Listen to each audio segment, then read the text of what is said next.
Assalamualaikum warahmatullahi wabarakatuh. Perkenalkan, nama saya Aisyah Farhana. Di sini saya akan menjawab beberapa pertanyaan UTS tes fikih. Yang pertama, jelaskan apa yang Anda ketahui tentang taharah dalam fikih. Taharah dalam fikih Islam adalah kegiatan membersihkan diri, pakaian, ruang, dan tempat dari hadas dan najis. Taharah dilakukan untuk memperoleh seseorang melaksanakan ibadah yang mengharuskan keadaan suci seperti sholat. Taharah ini juga mencakup wudhu, mandi, menghilangkan najis, dan tayamum. Taharah bisa dilakukan dengan air atau debu yang suci. Taharah dari najis tidak memerlukan niat, sedangkan taharah dari hadas harus dilakukan dengan niat. Taharah juga mencakup taharah manawiyah, yaitu bersuci dari kemusyrikan dan akhlak tercela, dan taharah manawiyah, hati seseorang menjadi suci dan bersih. Pertanyaan kedua yaitu, jelaskan apa yang Anda ketahui tentang wudhu dan tayamum. Wudhu adalah proses membersihkan diri sebelum melaksanakan sholat, melaksanakan ibadah seperti sholat yang melibatkan mencuci sebagian anggota tubuh, yaitu wajah, tangan, kedua tangan, kepala, ujung rambut, dan kaki.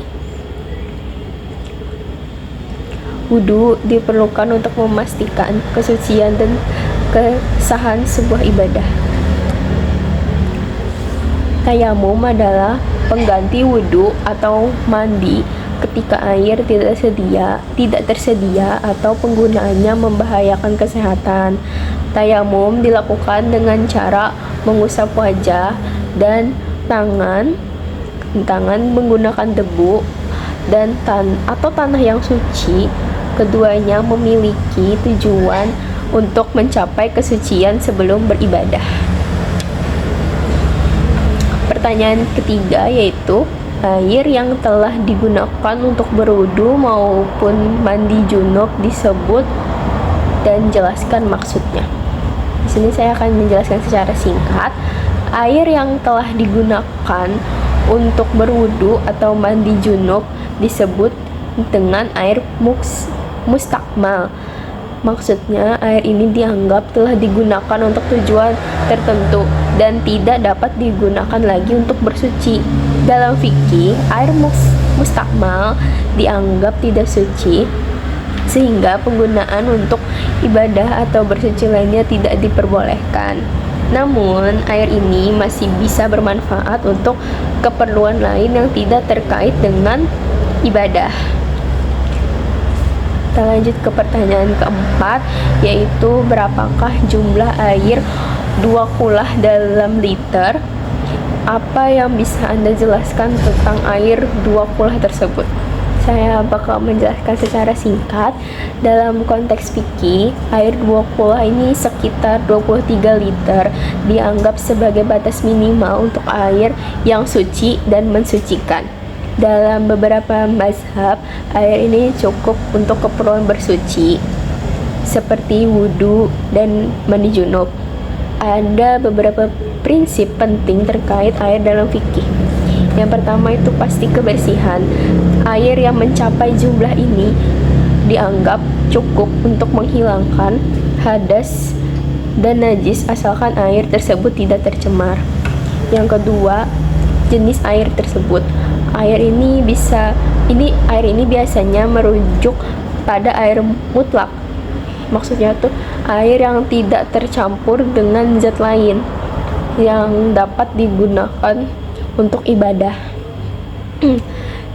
Yang ketiga, peruntukan.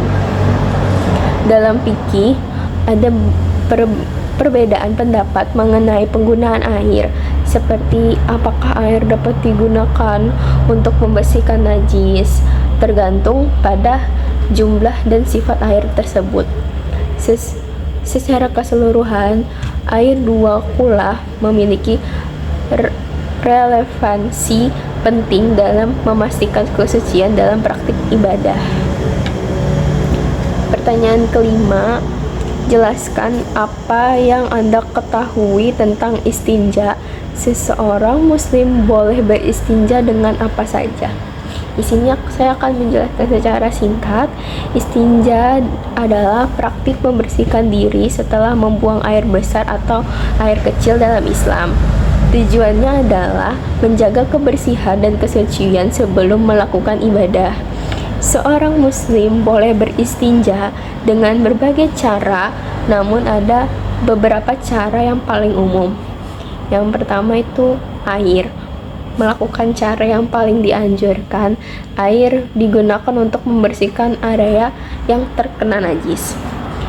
Yang kedua itu ada benda kering. Jika tidak ada air, bisa menggunakan benda kering seperti batu, tisu, atau benda yang lain, yang penting bersih.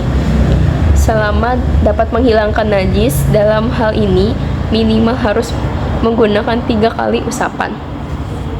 Yang ketiga itu bisa kombinasi atau bisa pakai keduanya secara bersamaan, bisa menggunakan air dan benda kering secara bersamaan. Namun penting untuk memastikan bahwa apapun yang digunakan untuk istinja adalah bersih dan tidak mengandung najis. Pertanyaan ke-6, jelaskan apa yang Anda ketahui tentang mandi janabah atau junub. Mandi janabah atau junub mandi junub adalah ritual bersuci dalam Islam yang dilakukan setelah seseorang mengalami keadaan junub, seperti setelah berhubungan intim, keluarnya sperma, atau haid dan nifas bagi perempuan. Tujuannya adalah untuk mengembalikan kesucian agar seseorang dapat melaksanakan ibadah seperti sholat. Ada juga rukun mandi junub. Yang pertama itu pasti niat. Yang kedua menghilangkan najis yang ada di tubuh, lalu harus bersih terlebih dahulu. Yang ketiga itu ada mengalirkan air ke seluruh tubuh.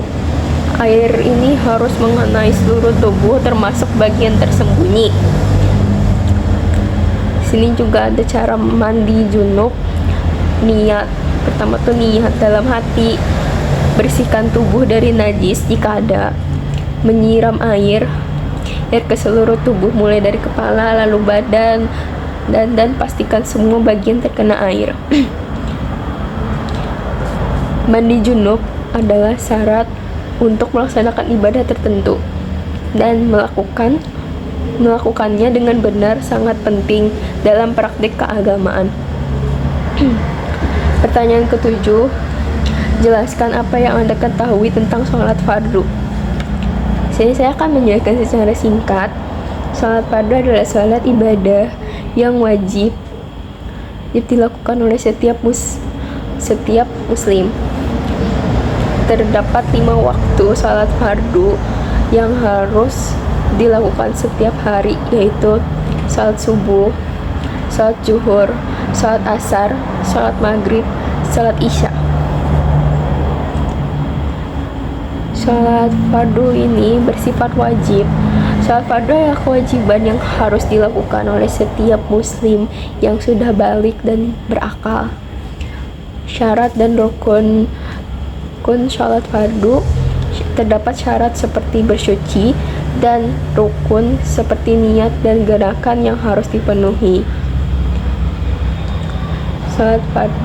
Menunaikan sholat fardu mendatangkan pahala besar, sedangkan meninggalkannya tanpa uzur dapat mengakibatkan dosa.